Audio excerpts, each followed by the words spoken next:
today we're going to talk about intermediate moves, intermezzos, in-between moves, and Zwischenzugs. All four of them, all the same thing, and as I just said, that means that it's very important. Now, this is my very last lesson at the chess club. In fact, it's like one of my last hours at the chess club. I'm going to be heading back to Philadelphia tomorrow. I've had a great time, and this is my last lesson here for intermediate level players. Today I want to talk about in-between moves, partly because it's such an important tactic, especially for the advanced level. Usually once you're a master level player, you don't miss, or expert level player, you don't miss things like double attacks and pins as often because they're so ingrained. But it seems that somehow in-between moves are something that even really high level players miss a lot. So it's really considered the tactic that you need to improve at all levels.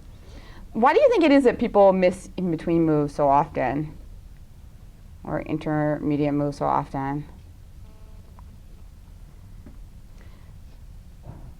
Yes, Al? Because the initial thing is drawing your attention, so you're more focused on that than in between. Yeah, I mean, I think it's just a bias that people have in their thinking. You know, they want to play relatively quickly, and a lot of times you're looking few moves ahead in the variation, and therefore you're kind of just missing like little possibilities that come along the way. Of course, for people for computers, for instance, it's like they don't even think of in-between moves. It's just a totally human concept, right? So that's kind of what you want to train yourself to do, to instead of like be thinking automatically, their queen's in take, must take queen, you're thinking a little bit beyond that and really checking all of your possibilities. So in this of course is a very simple example of an in-between move. You play queen d8 check before taking on f7, and the final point is that if the queen were to block, white would just be able to play simple pin, rook f8, right? So usually in chess, at a higher level, there's many tactics kind of combining together rather than just one working in its own. Does somebody have any question about that? Okay. So I wanted to go over some cool examples of it. And also, one thing I've been doing with some of my beginners classes that I thought I'd try to with you just for fun is I show an example of a tactic and we talk about it for the class, like double attack or pin, and then I ask somebody to create a cool example of that theme from scratch on the demo board. Just like kind of come up with it from scratch. So if anybody wants to try that with intermezzos, please be my guest. Any volunteers? No? Zeev, maybe? No? Zeev doesn't want to try? Anybody want to try? It could be something like famous that you're trying to recall, or you could just make it up. All right, well, think about it, and hopefully you will change your mind and decide to try it. Okay.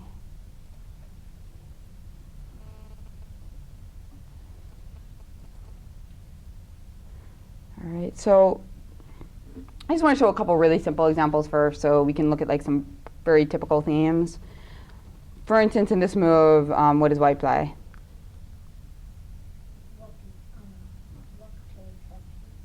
Well, yeah, that would be the move that you would probably be looking at like 5 moves in advance, just like simple rook capture. But then what would black play? So if you were to play a rook takes rook, what would black play? So black has the 2 bishops for a rook. What would black's best move be? I'm trying to not play that.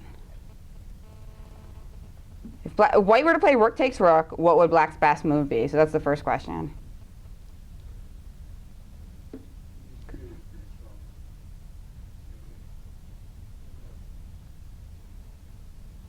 You could play e3, but then I could revert to the move that I think white should play anyway, and I think you will be in some trouble. I was thinking rook e8. Well, yeah, but we're asking like after rook takes rook, what should black play? What should black play?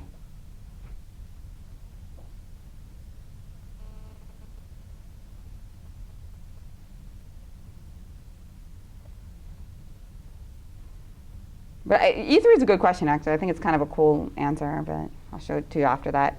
But what should black play after rook takes rook? No. And rook f8 wouldn't work very well because then we could take in queen.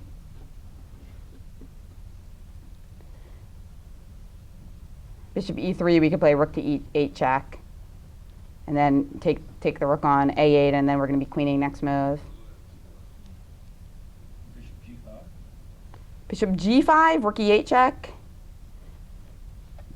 And again, we're going to take on a8, and then we're just up. We have 2 rooks for 2 bishops, so. And plus we're playing d8 queen, so we have plenty of time to just sacrifice from the e pawn. It's funny because this move's like really not that difficult, but I think there's like some kind of vision problem, just because normally in chess you're looking for attacking moves. Sometimes it's almost harder to see good defensive moves,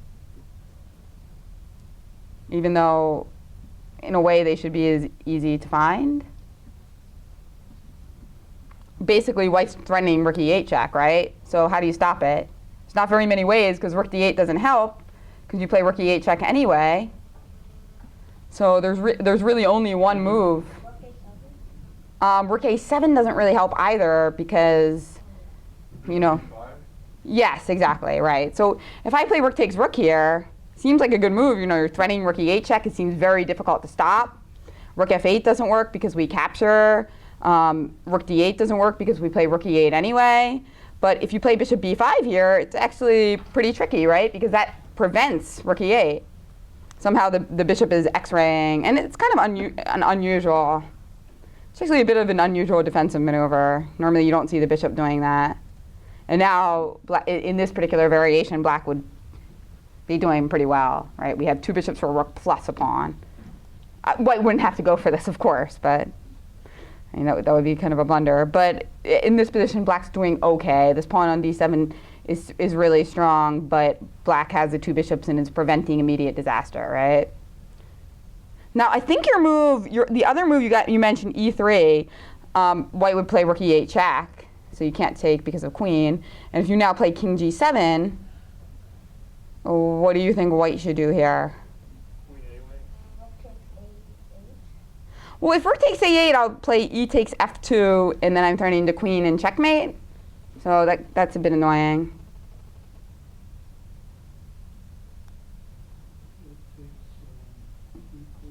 Well, if you play rook e3, then bishop just takes back.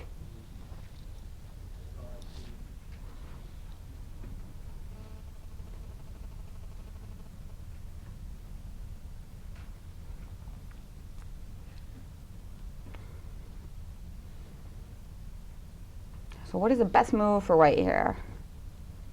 What about like rook c2? Rook c2? Yeah, and then you kind of just do it. And then your idea is if e2, you're just gonna play rook takes bishop or something? We can play You should do rook e7. So no, rook c2. So you're saying if rook c2, I can't really play e2 because you can play just rook takes c4, and then if queen, I capture, and if rook takes e8, that should work out pretty well. Yeah. I was also thinking that you could probably play here, because now if bishop takes, this also looks good. But this, this could still result in some complications because of that, and now.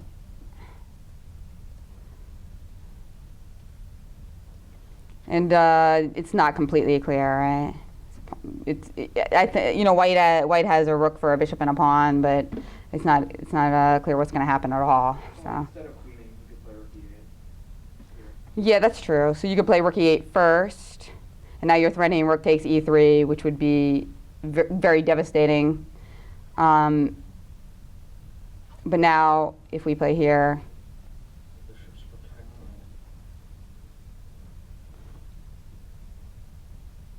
Not so. It looks like it's basically transposing to the same thing. Yeah. So I think your move rook c2 is better. But anyway, after rook takes f2, bishop b5 is the best move, right? So what should white do instead? Should be pretty obvious by now. Instead of playing rook takes rook, you just play what first? Yeah, just play rook to e8 check first. And now when the king goes to g7, now when you take the rook, there's no time to play bishop b5 because we can just take on a8, right? So, or queen. Yeah, we can take on e8. Yeah. So, pretty simple example, but important. And this is also comes under the same theme of move order. A lot of times, whenever you see a tactic and it doesn't quite work, you also have to look at alternate move orders. So, in between move is often related to looking at different move orders. Now,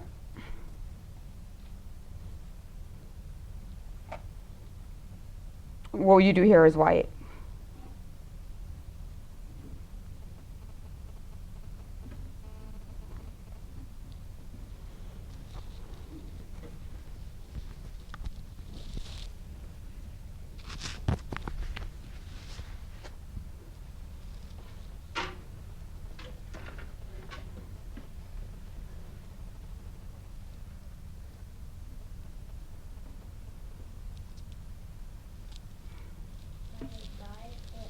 Hey, don't call out. If you play knight a5, bishop takes queen. It's kind of annoying, right? Yeah? Try bishop e3. Bishop e3, that's an excellent in-between move. And now you're also, this is really a lot of different tactics. Yes, that's what I meant. The main tactic is discovery, but then the main point is that after rook takes queen, instead of recapturing the rook, we have the in-between move, bishop takes queen with check, and then after capturing the rook, white is going to be up material. So it's just a simple one, just trying to get your tactics working. And now how about here, white to move?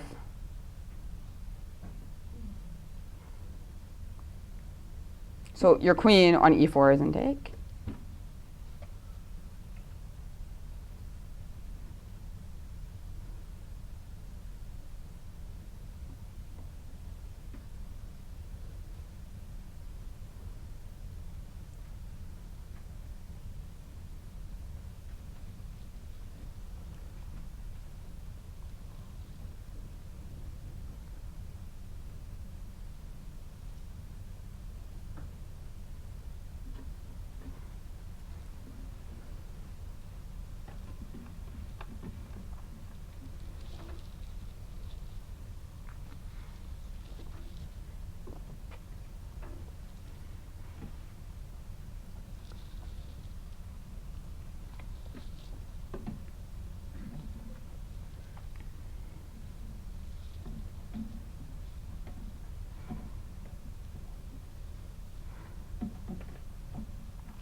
Diamond?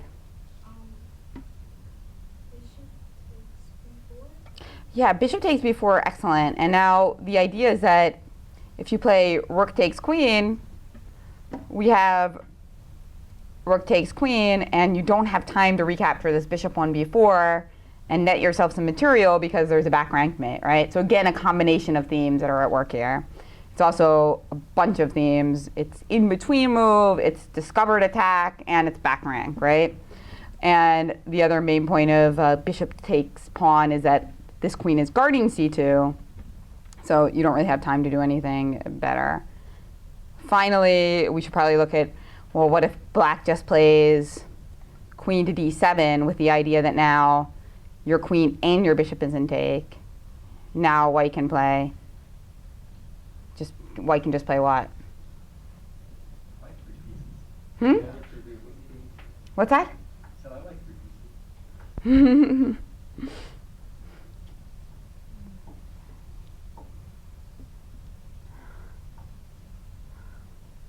Queen takes c5. Right, queen takes d5, exactly. So another distraction and back rank. So it just seems like in some of these positions, every single tactical theme that you've ever looked at is coming up, which is typical. Tactical themes are always combining rather than in books where, you know, they might be showing you focusing on one or the other. Oh, this is your game. And this is a really cool one. So this is white to move.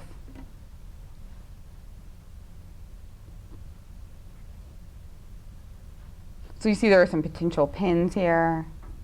But how do you take advantage of it, right? Because you can't really put more pressure on this f5 bishop. Because rook g5 is guarded by the pawn on h6. So when you have a pinned piece, one thing you want to do is continue to attack the piece. The other thing you can do if you can't do that is try to remove the pinned piece as defenders in some way. And for the kids class, we did a lesson on pins, in which Zeev answered every single question. He was like 500 points higher rated than everyone in the class. And it showed. Kind of like when Grandmaster Ben Feingold was here and he got every question instantly. Yes? How about rook e1? So if rook e1, and then if rook takes rook, And you can take the bishop first with check. well, if you take the bishop with check, then say I play rook takes rook, rook takes bishop. Then you can recapture the rook. Yeah, and then I can move my rook to h1 or something, so that you don't even win a pawn in the end, right? Well, I guess, no, you don't really win a pawn, yeah. But that's close. So after rook e1, rook takes e1. You tried bishop takes f5 check, which is an in-between move, but unfortunately for you, your opponent can re-sacrifice there and play rook takes bishop. So what other ideas do you have? Diamond?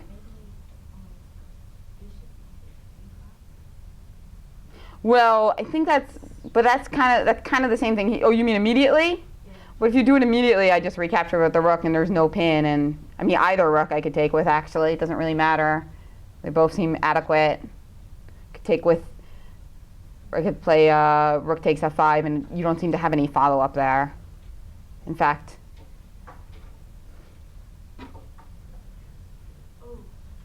rook g4, it's true that your bishop can't take the rook, but other than that, you don't really have a threat, right? So you can't really take advantage of a pin just by putting a piece in a square that the opponent can't take it, right?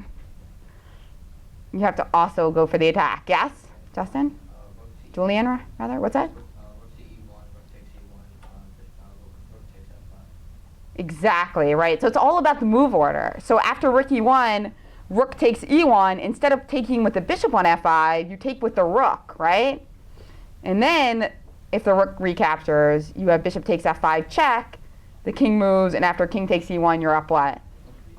You're up a bishop, exactly, right? So again, it's an important, oops, that's a bad move. So again, it's an important thing where in-between moves are often related to move order. You know, you have to look at all the possible move orders in a position and all the different possibilities of captures and checks, right? So instead of playing bishop takes f5, playing rook takes f5 here. And now black is in a lot of trouble. And if he tries to retreat his rook or something like that, you can just play rook takes, discover check, and that's even worse, yeah. So basically resigns. Now this one is actually a really, I just wanted to show you this one before we get into some that require a little bit more calculation, because I think it's a really great illustration of how tactics and strategy interplay in chess. A lot of people talk about whether somebody's a tactical or a strategic player, while the reality is that all good players are good at both tactics and strategy, right? Good players are good at knowing where to put their pieces and are also good at analyzing checkmates and variations, right? Now, in this instance, white is slightly worse. Well, actually more than slightly worse. White is definitely worse, partly because we're down a pawn. Secondly, because this knight on d4 is a very good minor piece, right? There's a saying that kind of like a principle that that bishops are generally better than knights, but when there are pawns only on one side of the board, that the knights raise in value a lot, because one of the assets of the bishop is that it can, slice across the board and attack both sides, which matters less when there are pawns on only one side of the board, right? So black's definitely better here, and moreover, black's attacking white's queen right now. So in this situation, what do you think white's best play is to try to get the most defensible position possible? Because we're not going to get a better position here.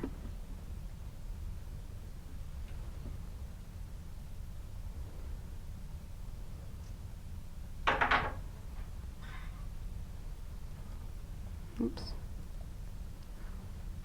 And come up with a variation, not just a move, if you can.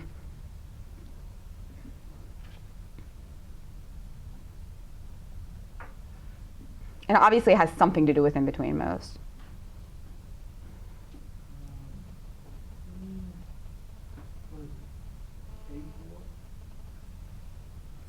Well, okay, if you play queen a4,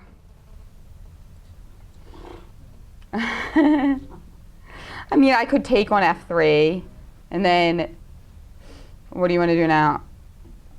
I didn't see the escape forward. I was thinking the queen could go up to a8 or e8. Okay, well, okay, so yeah, queen a4, worst case scenario, black just takes on f3, and it looks like a very good position. I was looking at queen a3.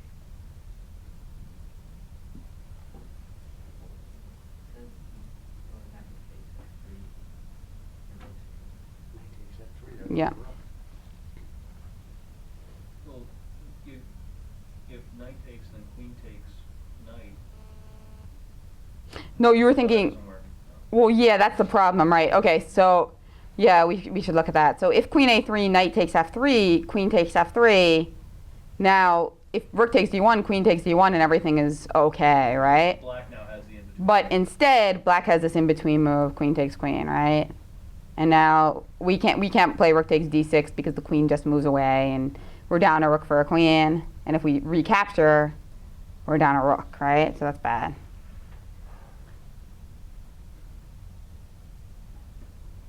Queen a1.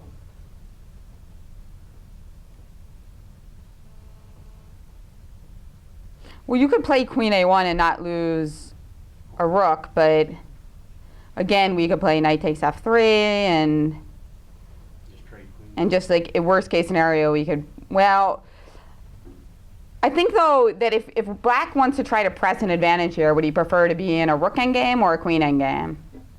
Like if he wants to try to just like play for a million moves.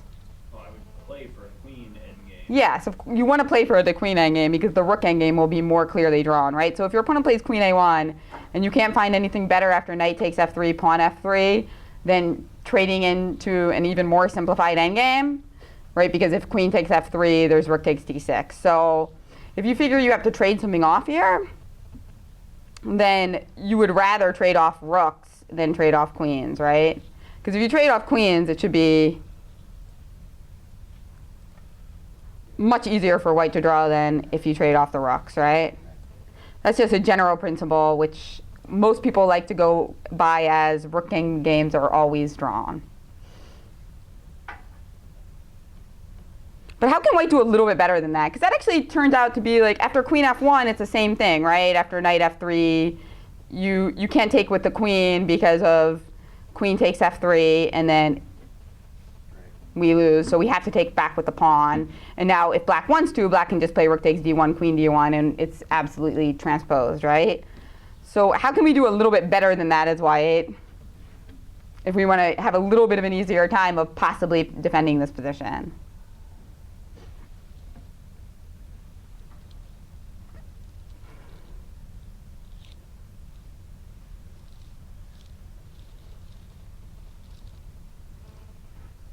Queen a8 check. Okay, so if we go queen a8 check, and then our opponent goes king h7, or rook d8. There's a couple things that black can try. Black can try king h7, black can try rook d8.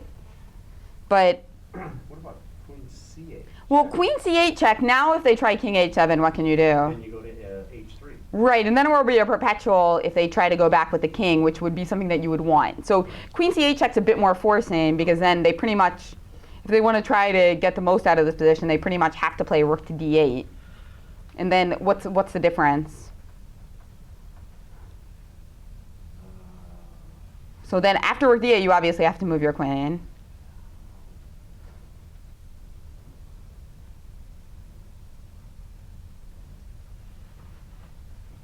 So where would you move your queen to?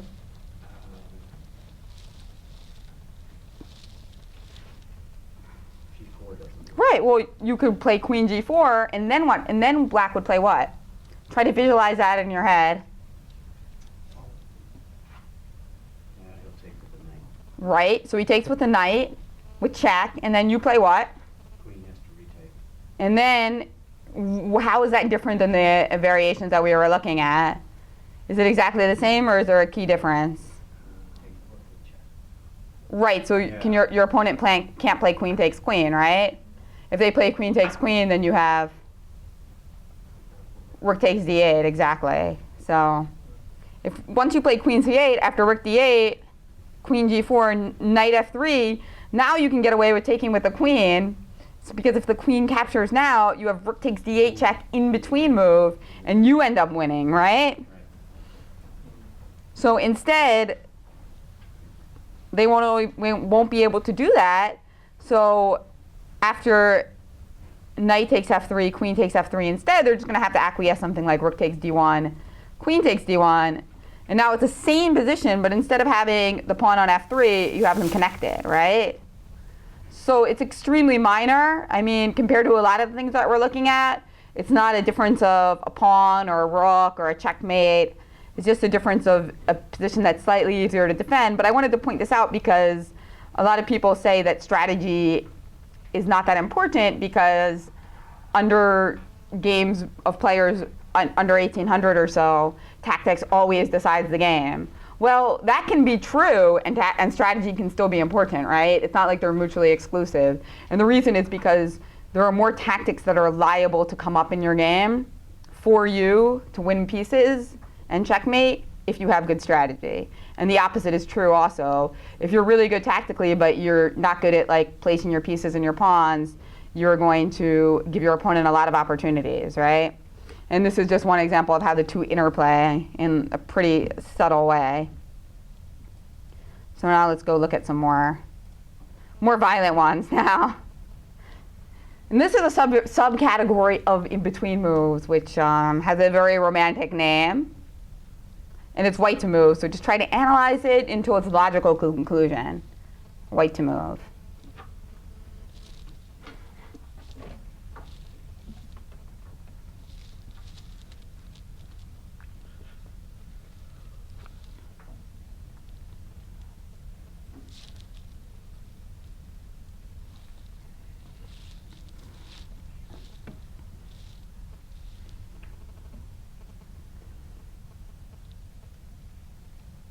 You've analyzed it to its logical conclusion? I think he has. Okay. Queen takes f6. Okay, so if queen takes f6, what do you think black's best move is? Queen takes e4. But I think I have e takes f7. He can't play g takes because I have rook to g4 check when my queen back and I'm up.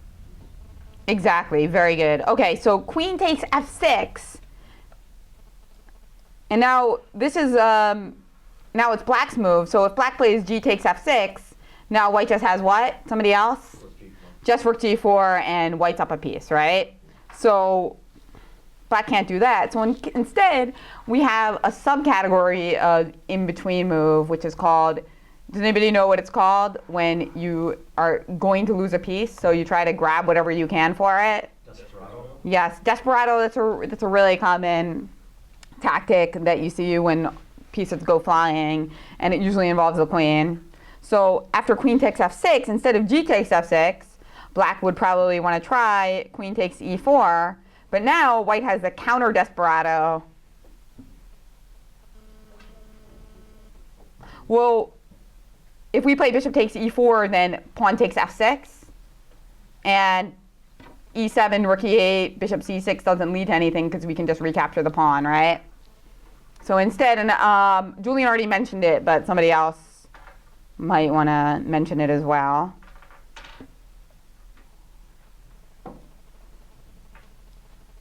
Yeah? Queen takes F7. Exactly. So now you have this counter desperado, queen takes f7. If the rook captures, again, in between move, instead of taking the queen, we take the rook. And now after, And then the queen. and then we're up a bishop, exactly. So, and why does pawn takes f7 not work instead?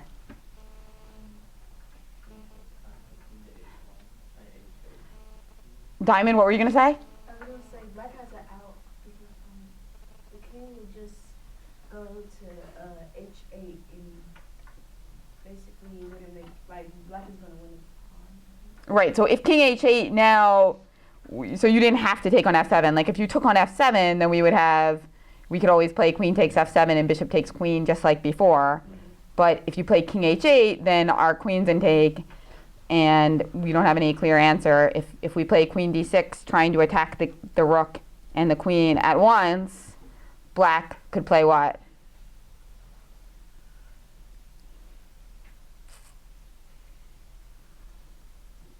Queen E1.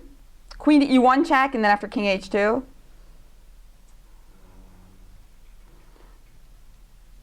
And rook takes pawn. Well, if rook takes pawn, I have queen d8 check. Oh, right. So what would you do here as black? Why is this not a cook, as we call it?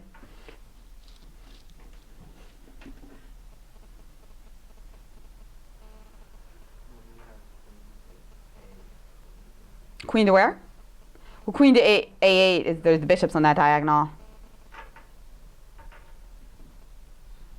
So remember, it's always it's so funny how you guys are so good at finding moves that win for you, but you're not as good at finding moves that defend for you. I think it's really interesting, and it's like kind of indicative of, I guess, the way most people are in chess. They're much better at finding moves that like sacrifices for themselves rather than anticipating sacrifices for their opponent. I bet everybody's like 300 points lower rated on average at looking at finding sacks for their opponent. So we kind of have to bring it up a little. So it's black's move? Yes, black's move. How does black get out of this? Because our queen's in take, our rook's in take, queen e1 check, king h2. It's like not so clear what to do. Yeah? Queen b1 checks and queen to b. Exactly, very good. As usual, getting the queen into the defense is the key, right?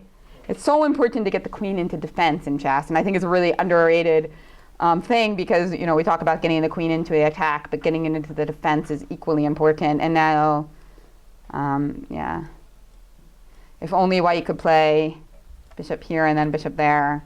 It would be a nice little study-like ending, but you don't get to move twice in chess, so.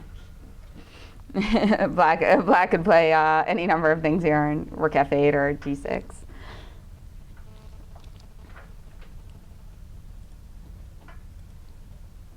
So yeah, the desperado is kind of like a subgenre or like a sub variation of the in-between move, and it really comes up a lot. And the more names you have for things, the better, because I feel like it becomes easier to see things when you have more names for them.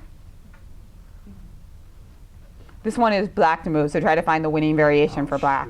Because there's a lot of different, I have the answer if it's white to move. Anybody doesn't have the answer if it's whites to move?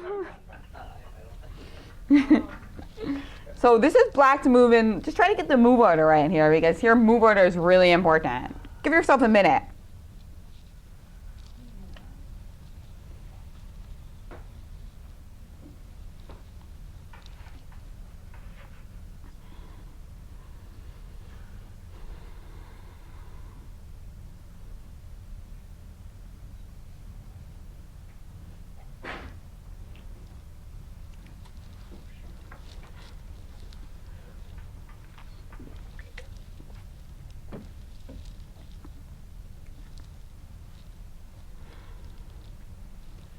You see better from there, Zeev?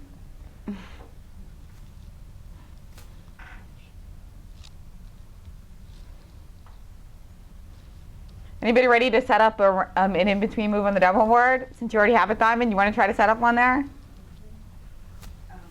Oh, you want to answer this question? Okay. Rook to C1. Okay, if you play rook c1 check, what are my possible replies? Bishop goes back to B1, and then queen goes to F6. And that would be pretty nasty for me, but instead of after rook c1 check, what can I do besides bishop to b1? Any other moves I might be able to play? Rotate. What's that? One of my videos. Well, I can play king b2, right? Yeah, because if you play rook takes d1, again, we have what? We have queen takes h7 checkmate.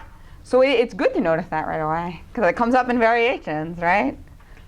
So if rook c1 check, immediately king b2, and then, you can play queen f6 check, and I play king a3, but it's not clear where the mate is, and again, if you take on d1, it's still mate on h7, right?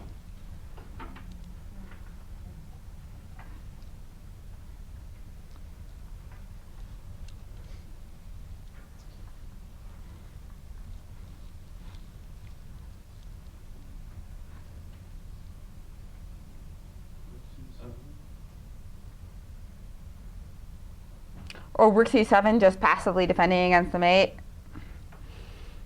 Well, we would just play queen e8 check and queen e5, or yeah, I mean that looks like it just wins right away, huh? Yeah, it does. So Marks the rook. I mean, you could play queen f6, but then we have I mean we're just winning because we're up a piece also. Queen e8. Yeah. What were you saying? What about queen f6 right away? So if queen f6 check right away, and then we play king to b1, so now it looks like you've lost your chance to play rook c1 check. I think queen d4, but strange. Well, if queen d4, though, we have queen takes d4 check. Yes. Oh, it's with check, okay. That's a Yeah. little,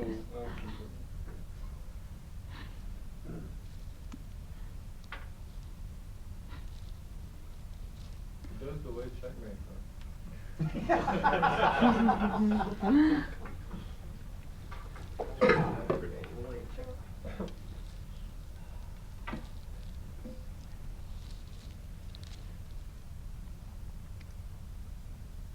Tactics.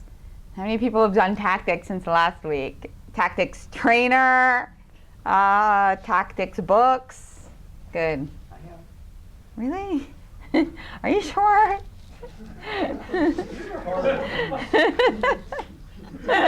Your first book was aptly named. I didn't notice. All right, so look at all the different move orders. Think about all the things you're trying to do and look at the different move orders, because that's how you get these problems. And you got to do everything forcing, right? Forcing moves is really important in chess. You got to look at all the captures, the checks, all the checkmate threats. In this case, checkmate threat's not going to be enough because queen h7 is just mate right away. I only see check in 3 ways.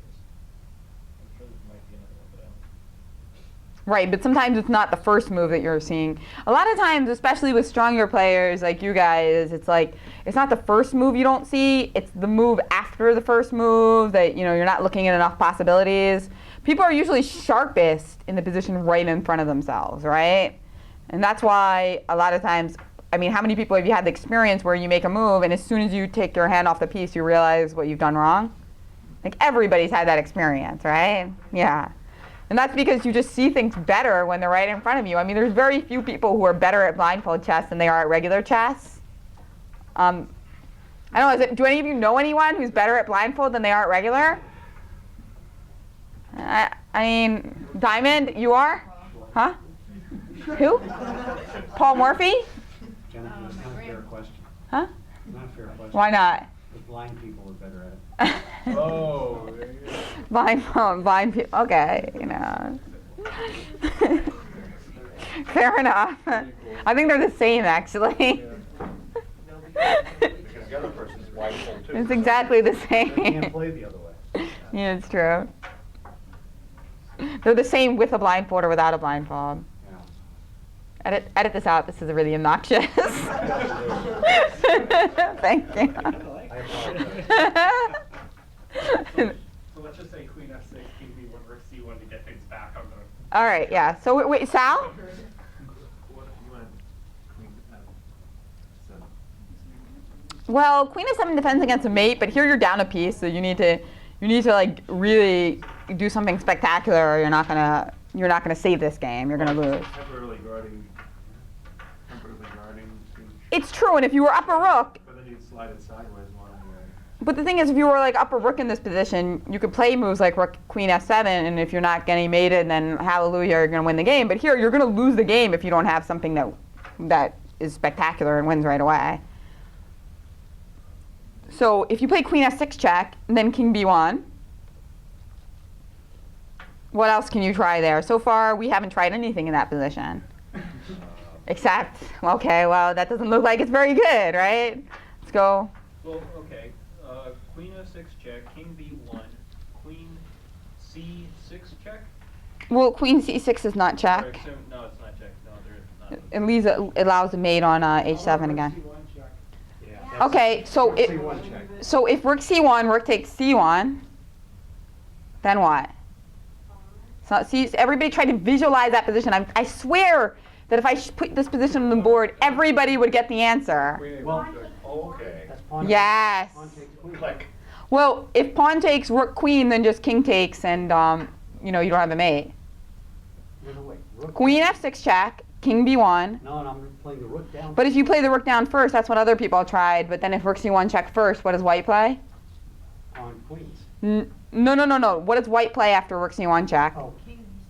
Yeah, king b2. If the rook c1 check, we play king b2. Then you go queen f6. But that's not so clear after king a3. I mean, what do you do then? Oh, shoot. Yeah, you don't have a mate, right? No. You let me out of the cage. So instead, after a queen f6 check, immediately king b1, rook c1 check, rook takes c1. Anybody else see the move there? I know that Justin already called it out. Anyone else? Diamond, do you see what black should do there? So try to visualize it. Queen f6 check, king b1, rook c1 check, and then after rook takes c1, black plays white. And this is where you got to look at all the different captures and cheps and move orders. So instead of takes on c1, king c1, queen a1 check, you start with Ziv, queen a1 check, and then after king a1, and what do you want to make? What? Wait, why not a rook? Wait, I'm just kidding. No, it's good. A queen is good. You need to make a queen there. All right, so let's go over that fast. So this is like a perfect move order position because from the very beginning you know all the different moves that will lead to mate, and it's kind of easy to see those, but to get the right order is very tricky. So after queen f6, king b1, rook c1 check immediately is the key here, and then after rook takes c1, pawn takes c1 falls short because king c1, queen a1 check, and there's no mate, right? So instead, you play queen a1 check. King takes, then queen mate. Well, not mate, but it's a perp. Yeah. We got the queen c3 mate. It's not mate yet. Would the king? It's not the mate, but we've got this mate, That's right. right? That's right. So this is a really pretty mate also, isn't it? Wow. What's that?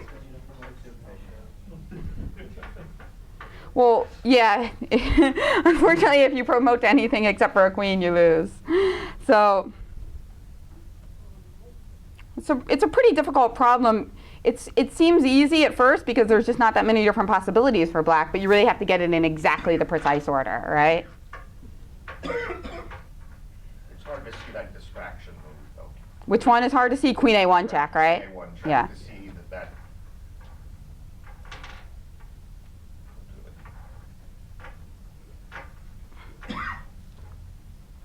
So this one is white to move, and this is actually from a Fischer game. Was Fischer white? Yeah. Okay, black resigns. You found it.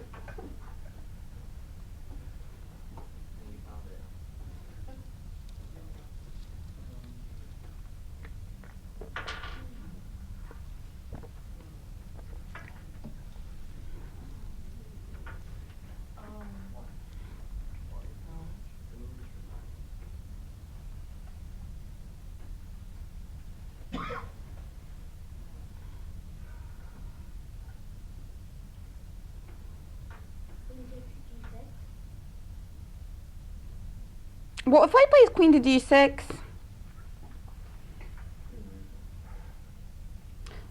we just take on d3 and do the material count. I mean, you've got this pawn on f6, but you're going to be down a piece. Oh, is white to play here? Yes. I'm so confused.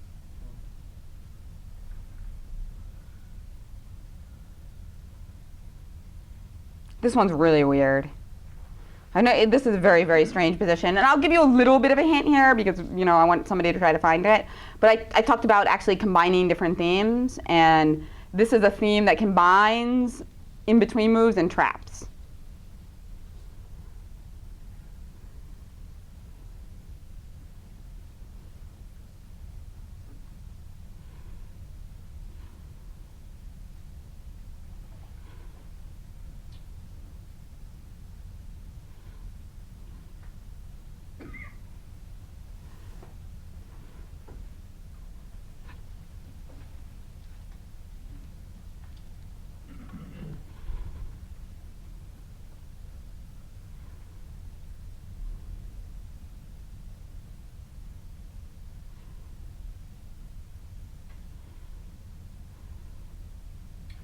I think I have it.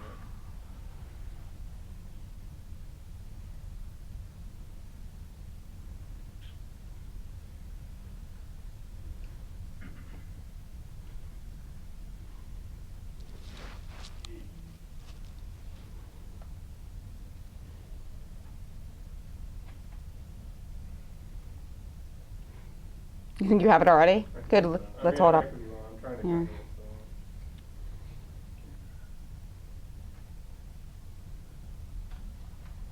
so. This is just like a really weird one. Very, very strange.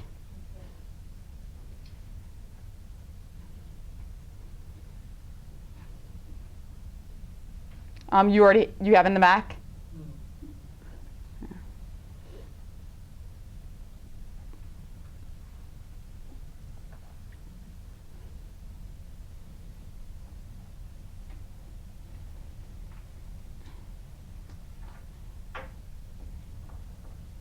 And you think you have it too, Justin? I'm still trying to figure Okay, it out. I'll give you another minute then. How long did it take Fisher to find it? I don't know. You probably saw it like from the beginning of the game.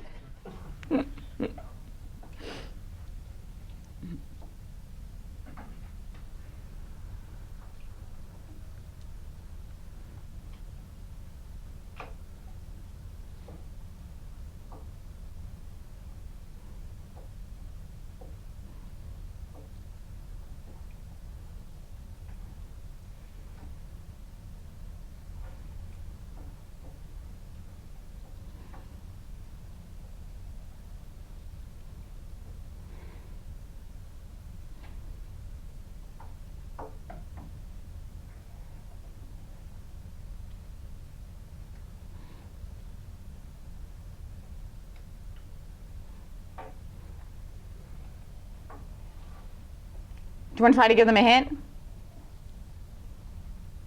we start with queen takes queen? No, it's not queen takes queen. Do you want to? A piece that can move a lot of squares usually gets trapped in a weird place. A piece that can usually be very powerful, in fact, it could be the most powerful piece, gets trapped in a very strange place. Good hint. So that's the weird thing about queens getting trapped, right? You don't expect a queen to really get trapped because it's such a powerful piece that you would think it has a lot of different ways to get out. I'm surprised this isn't, yeah. Obviously Fisher was not playing this game from heaven. This date is the date that I analyzed the game, not the date that he played it. He's like, nope. Report sightings will rise.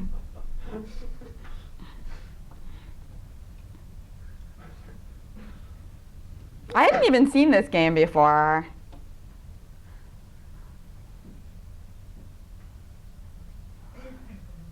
So, Justin, what do you think?